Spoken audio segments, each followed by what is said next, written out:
చిత్రీకరించి దయా దాక్షిణ్యం లేకుండా ఉదయం 3 గంటలకి నోటీసు లేదు, కనీసం పేదవాళ్ళనే సోయి లేదు, ఆ పేదవాళ్ళ పిల్లలు అక్కడ చదువుకుంటున్నారనే జ్ఞానం లేదు, వాళ్ళంతా దివ్యాంగులనే ఇంగిత జ్ఞానం కూడా లేదు కనీసం.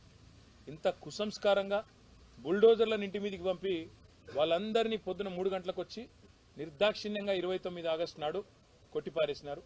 75 ఇండ్లు నేలమట్టం చేసినారు.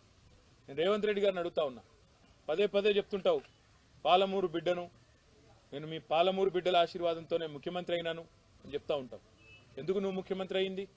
పేద ప్రజల కడుపు కొట్టనికా? పేద ప్రజలు మీ కాంగ్రెస్ ప్రభుత్వమే ఇచ్చిన పట్టాలలో ఇండ్లు కట్టుకుంటే వాటిని కూలగొట్టనికా? ఈరోజు నేను అడుగుతా ఉన్నా ఈ ప్రభుత్వాన్ని, ఒక్క కారణం చెప్పగలుగుతారా ఫలానా కారణంతోనే అక్కడ కూలగొట్టినామని?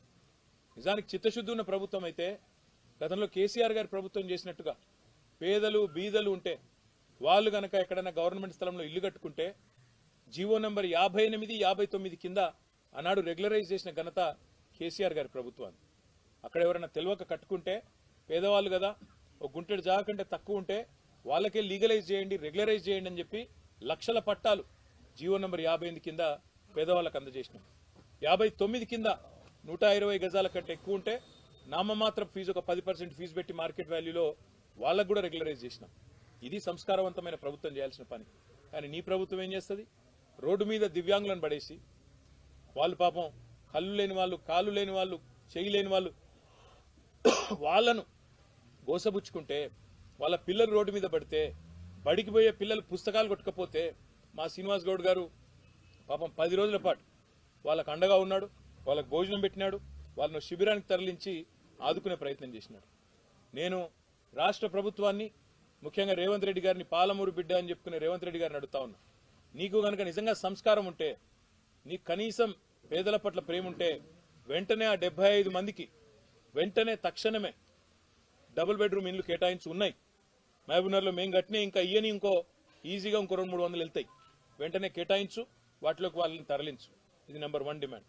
రెండోది, ఏ అధికారులైతే అక్రమంగా అన్యాయంగా బుల్డోజర్లు పెట్టి ఆ పేదలను రోడ్డు మీద పడేసినారో వాళ్ళ మీద చర్య తీసుకో. నువ్విచ్చిన పట్టాకు, నీ ప్రభుత్వం, నీ కాంగ్రెస్ ప్రభుత్వం ఇచ్చిన పట్టాకే విలువ ఇవ్వని నువ్విచ్చిన పట్టాను చిత్తు కాగితంతో చూసిన అధికారులు ఎవరైతున్నారో వాళ్ళ మీద వెంటనే చర్య తీసుకోవాలి. సస్పెండ్ చేస్తావా, సర్వీస్ నుంచి తొలగిస్తావా, ఏం చేస్తావా చెయ్యి, కానీ దమ్ముంటే ఆ నిర్ణయం కూడా తీసుకోవాలని చెప్పి నేను రేవంత్ రెడ్డిని డిమాండ్ చేస్తా ఉన్నా. మరొక ముఖ్యమైన మాట కూడా ఈ సందర్భంగా నేను ఈ నాగర్ కర్నూలు వేదికగా చెప్పదలుచుకున్నా. ఇప్పుడే ఇక్కడికి వచ్చేటప్పుడు మా సోదరులు మరి జనార్దన్ రెడ్డి గారు, ఆల వెంకటేశ్వర రెడ్డి గారు, శ్రీనివాస్ గౌడ్ గారు, నవీన్ రెడ్డి గారు, ఎమ్మెల్సీ గారు అందరం కలిసి మాట్లాడుకుంటూ వస్తా ఉన్నాం.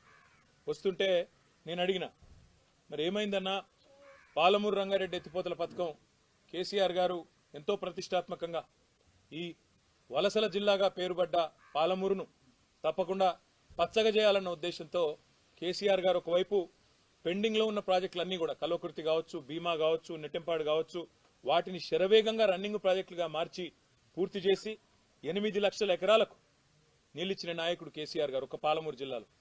మరి అట్లాంటి పాలమూరు శాశ్వతంగా ఒక ధాన్య భాండాగారం కావాలన్న ఉద్దేశంతో పాలమూరు రంగారెడ్డి ఎత్తిపోతల పథకాన్ని తీసుకున్న విషయం మీకు తెలుసు.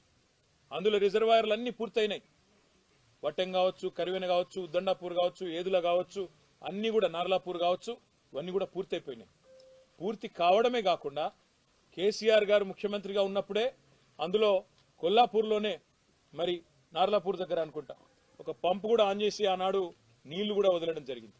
ఇక మిగతాది ఇప్పుడు రేవంత్ రెడ్డి చేయాల్సిందల్లా ఏనుగెళ్ళింది తోక చిక్కింది అన్నట్టు అలా 95% పని అయిపోయింది. ఇంకో 5-10% పని మిగిలింది.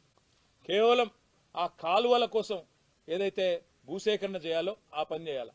ఇప్పుడే వెంకటేశ్వర రెడ్డి గారు చెప్తా ఉండే నాకు, అన్న మన ప్రభుత్వం ఉన్నప్పుడే ఆ టెండర్ కూడా పిలిచినాము, ఈ దుర్మార్గులు వచ్చి అది కూడా రద్దు చేసినారు అని అన్న చెప్తా ఉండే మరి జనార్దన్ రెడ్డి గారు. అన్న మొత్తం ఈ ప్రాంతం అక్కడ కొల్లాపూర్ నుంచి మొదలు పెడితే మనకిక్కడ షాద్ నగర్ అవతల జడ్చర్ల దాకా ఉద్దండాపూర్ దాకా బ్రహ్మాండంగా అన్ని పనులు కూడా పూర్తి చేసి ఉన్నాం. వీళ్ళు చేయాల్సింది కేవలం 5-10% పని మాత్రమే మిగిలింది. చేసేస్తే నీళ్లు వచ్చేస్తాయనే ఒక ఆశతో జనార్దన్ రెడ్డి గారు చెప్తా ఉన్నా.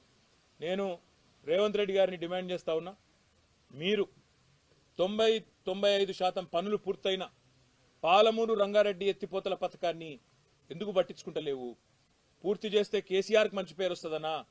పూర్తి చేస్తే కేసీఆర్ను ప్రతి నీటి చుక్కలో ప్రజలు తలుచుకుంటారనా? నీ బాధ ఏంది, నీ భయం ఏందని అడుగుతా ఉన్నా. మాట్లాడితే పాలమూరు బిడ్డ అని చెప్తావు, మరి పాలమూరు మీద ఎందుకు ప్రేమ లేదు? నీ ఇవాళ చూసినా నేను కొడంగల్ లిఫ్ట్ ఇరిగేషన్ ప్రాజెక్ట్ నేను అడుగుతా ఉన్నా రేవంత్ రెడ్డి గారిని. రేవంత్ రెడ్డి గారు నిజంగా పాలమూరు బిడ్డవే అయితే సమాధానం చెప్పు. మొన్ననే నల్లగొండ జిల్లా సుంకిశాల కాడ ప్రమాదం జరిగింది. హైదరాబాద్కు తాగునీరు తెచ్చే సుంకిశాల కాడ సంఘటనా స్థలంలోనే దుర్ఘటన జరిగింది, పెద్ద యాక్సిడెంట్ జరిగింది. మేము డిమాండ్ చేసినాం ప్రధాన ప్రతిపక్షంగా, ఏ ఏజెన్సీ అయితే అక్కడ పనిచేస్తున్నదో మెగా ఇంజనీరింగ్ దాన్ని బ్లాక్ లిస్ట్ చేయండి, వెంటనే ఎంక్వైరీ కాల్ఫర్ చేయండి, ఆ సంస్థను బ్లాక్ లిస్ట్ లో పెట్టండి, రాష్ట్రంలో ఒక్క వర్క్ కూడా ఇయ్యొద్దు. ఎట్లా ఇస్తారు అంత పెద్ద యాక్సిడెంట్ అయినాక?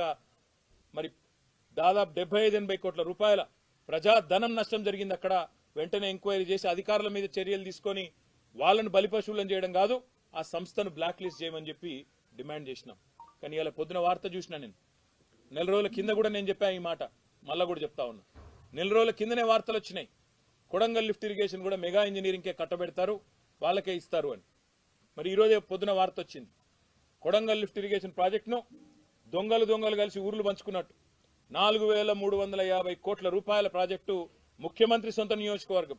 ఒక సంస్థ తన తప్పిదం వల్ల 75-80 కోట్ల రూపాయలు నష్టం జరిగే పని చేస్తే ఆ సంస్థను బ్లాక్ లిస్ట్ చేయాల్సింది పోయి ఈరోజు ఆ సంస్థకు తన సొంత కాన్స్టిట్యున్సీలోని పనిని సగం అప్పచెప్పిండు. ఇంకొక సగమేమో పొంగులేటి శ్రీనివాసరెడ్డి రాష్ట్రంలో మంత్రి, ఆయన సంస్థ రాఘవ కన్స్ట్రక్షన్ కు సగం. మరి ఇన్ని రోజులు రేవంత్ రెడ్డి గారు చెప్పిన మాటలు ఇదే, మెగా ఇంజనీరింగ్ గురించి, వీళ్ళ గురించి, కాంట్రాక్టర్ల గురించి చెప్పిన మాటలు, మరి అవన్నీ కూడా కల్లిబొల్లి మాటలు అన్న మాట ఇప్పటికన్నా ప్రజలకు అర్థమై ఉంటుందని నేను అనుకుంటా ఉన్నా. ఇన్ని రోజులు నోటికొచ్చినట్టు ఆంధ్ర కాంట్రాక్టర్లని, ఆంధ్ర వాళ్ళకి వర్కులు ఇస్తున్నాడు కేసీఆర్ అని ఇన్ని రోజులు చిల్లర మాటలు ఏదైతే మాట్లాడినావో రేవంత్ రెడ్డి, చెంపలేసుకొని క్షమాపణ చెప్పాల ప్రజలకి. నీ సొంత నియోజకవర్గం కొడంగల్లో కొడంగల్ లిఫ్ట్ ఇరిగేషన్ అనే ప్రాజెక్టు ఇవాళ ఏ సంస్థనైతే ఇన్ని రోజులు ఈస్ట్ ఇండియా కంపెనీ అని తిట్టినవో ఆ సంస్థకే కట్టబెట్టినవంటే నీ రంగేందో, నీ నైజమేందో, నీ నిజాయితీ ఏందో దీంతోనే బయటపడ్డదనే మాట నేను విజ్ఞప్తి చేస్తా ఉన్నా. ఒకవైపేమో కొడంగల్ లిఫ్ట్ ఇరిగేషన్ ప్రాజెక్టుకేమో 4350 కోట్లు, దాన్నేమో కేకు కోసినట్టు రాఘవ కన్స్ట్రక్షన్ సగం, ఏ సంస్థనైతే బ్లాక్ లిస్ట్ లో పెట్టాలో మెగా ఇంజనీరింగ్ ని వాళ్ళకి సగం రాసిస్తావు. ఏం ఆశించి చేస్తున్నావు? ఇంకోవైపు ఏమో ఇక్కడ ఒక 4-5 వేల కోట్లు ఖర్చు పెడితే మొత్తం పాలమూరు జిల్లా మొత్తం కేవలం 9-10% పని మిగిలింది. ఆ పని మాత్రం చేస్తలేడు. ఎందుకు చేస్తలేవు?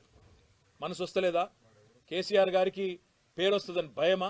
అందుకే మేమందరం కూడా ఇందాక వచ్చేటప్పుడు అనుకున్నాం, పెద్దలు కేసీఆర్ గారి అనుమతి కూడా తీసుకుంటాం.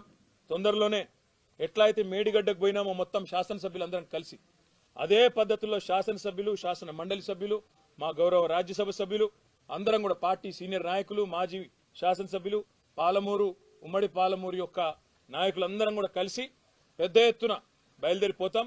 పాలమూరు ప్రజలకు కూడా చూపెడతాం ఏ రకంగా కేసీఆర్ గారు ఈ అన్ని రిజర్వాయర్లు పూర్తి చేసినాడు. నిజంగా కూడా పాలమూరు బిడ్డలకు నేను చేతులు జోడించి వారికి ధన్యవాదాలు కూడా తెలియజేస్తా ఉన్నా. ఎందుకు అంటే మొత్తం సహకరించింది మీరు. భూములు కోల్పోయినా మా వాళ్ళకు నీళ్ళు వస్తాయి, మా గడ్డకు నీళ్ళు వస్తాయి అని సహకరించింది మీరు. రిజర్వాయర్లలో భూములు పోయిన వాళ్ళు, రైతులు, ఇంకా ఇతరులు ఎంతో మంది సహకరిస్తే వాళ్ళ త్యాగాలతో ఇలా రిజర్వాయర్లు పూర్తయినాయి.